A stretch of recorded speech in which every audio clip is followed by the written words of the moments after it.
Alright folks, welcome to the 1890s. This week I'm kicking off a mini-series on the channel dedicated to pre-1900 gutty golf. You might remember last year I did a gutty golf course vlog where I showed some post-1900 smooth face clubs. These are true gutty clubs, pre-1900, and I'll get into the differences why as we go.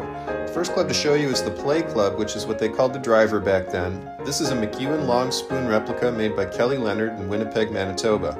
Kelly makes beautiful, handcrafted 19th century replica clubs that are not only works of art to look at, but are also fully functional, and you should check out what he's got at klhickory.com. The course I'm playing today is Woodstock Golf Course, which was slated to close at the end of last season, but new owners came in and saved this great 1896 track, which is perfect for gutty golf here in northeast Connecticut. So this is the very first swing I'm putting on a ball with the long-nosed spoon. Kelly made this club over the winter, and usually he tests his clubs before he sends them out, but there was snow on the ground in Canada, so he wasn't able to do that, and I was happy to do it for him here, obviously. He did warn me, though, that it's going to take me a little while to get used to how to swing this club. And he wasn't lying. This club is E6 on the swing weight scale, which means it feels pretty heavy in the hand.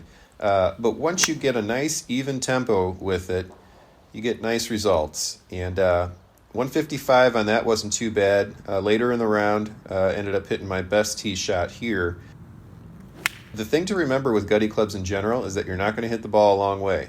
There are a few reasons for that I'll get into over the course of this series, but in general, you're going to be happy with getting 180 yards, 185 yards from the tee, which is usually wet sand or dirt, as you see here, or these handy rubber tees I picked up on Amazon that you can use in lieu of sand.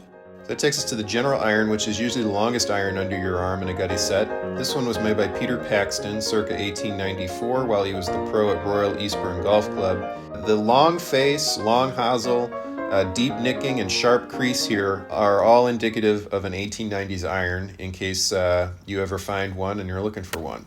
So at 31 degrees of loft and 40 inches of length, you'd assume that this was a long iron you'd want to use for advancing the ball a long way in the air, but quite the contrary. It doesn't do a very good job of getting the ball up in the air. It digs in the turf really easy, so you really do need to put a sweeping swing on the ball and just try to advance it on the ground. So this is where the gutty game differs from the post-1900 Hickory golf game. Because the courses of the pre-1900 era were so firm, the clubs were designed to propel the ball on the ground. And once you figure that out, you learn how, even though this is a more lofted club, you get a little bit more air with it, but the real advantage here was hitting line drives, sweeping line drive shots that would skim across the ground a long way. And started to get that swing down here toward the end of this round.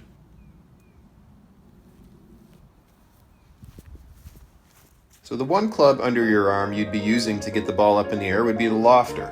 This one was made by Robert Condy for Douglas McEwen around 1895, and again has the characteristics of an 1890s iron. It's often going to be the most lofted club in your set because niblicks are hard to find. And you'll see here with 45 degrees of loft that you can pretty much use this club like you would any other high lofted hickory club or even modern club.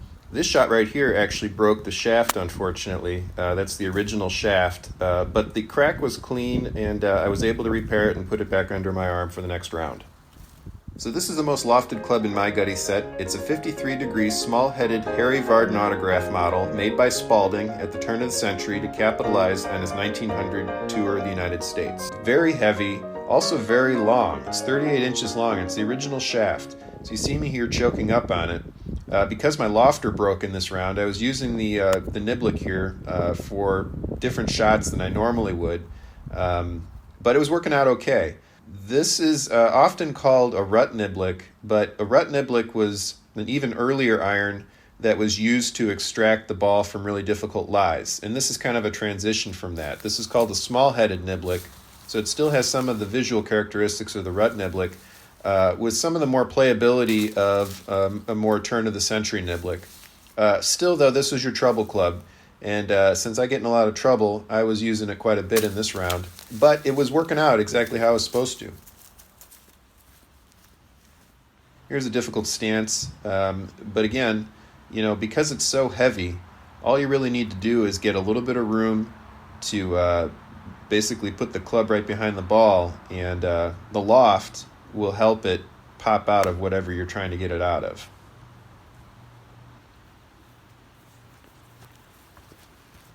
So that brings us to the putting cleek. Notice I didn't call it a putter. Putting cleek has more loft. This one has 13 degrees, and it was made by Willie Park Jr.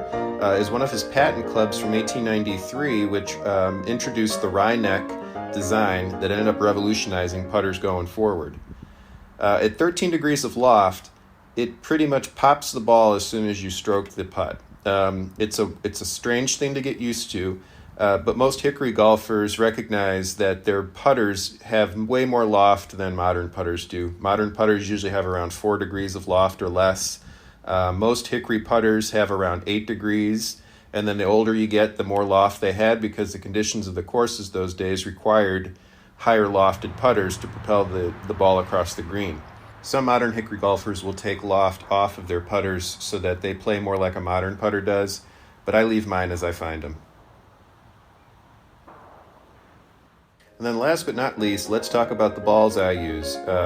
So McIntyre Golf makes some great replicas. I use the line cut braid. They also have a synthetic gutta percha called the Park, which I haven't tried yet but plan to. But if you just want to use a cheap modern low compression ball, the Wilson Staff Duo Soft works great. And then just to make things extra interesting, I've taken a Duo Soft and customized it with a hand-hammered pattern like an 1860s Gutty ball would have looked like. And I show you how to do that in the video in the upper right. And then if you haven't watched the original course vlog of post-1900 smooth-face clubs, make sure you check that out on the lower right.